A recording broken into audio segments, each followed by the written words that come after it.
Jonathan wrote in our super chat section and says, it's definitely important to do your own research in crypto. This is an emerging market and a complete shift in the dynamic of privacy, finance, gaming, and equality as we know it. Please don't use the equality argument, okay?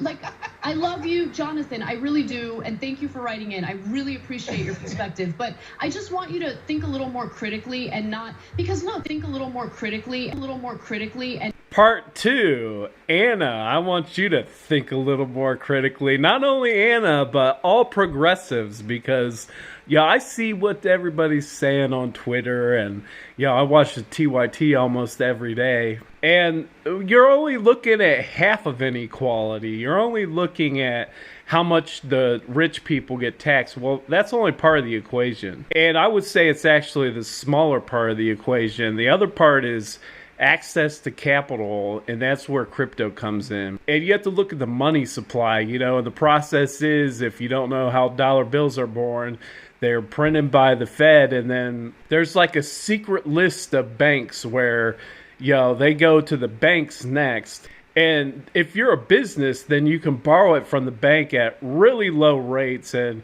you know, those banks get it for almost 0% interest right now.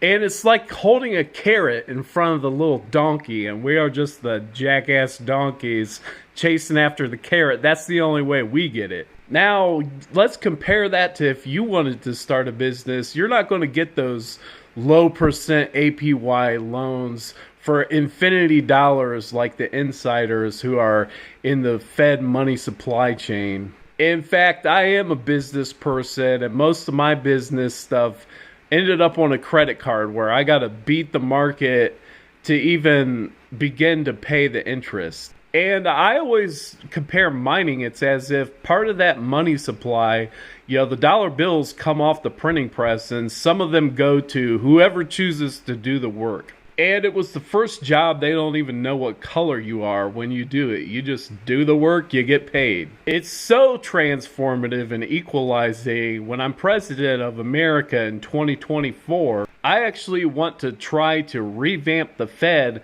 so that a small portion of it goes to poor people. Because just in propping up the stock market, buying stocks and bonds, they spent so much money. I calculated out that over the last 2 years, they could have gave every homeless person $1.6 million. That's the other part of the equation. That's the part you're missing and not thinking critically about. That's our money supply system. And that's why all those rich people attack crypto, coming into the space trying to change it, taking control with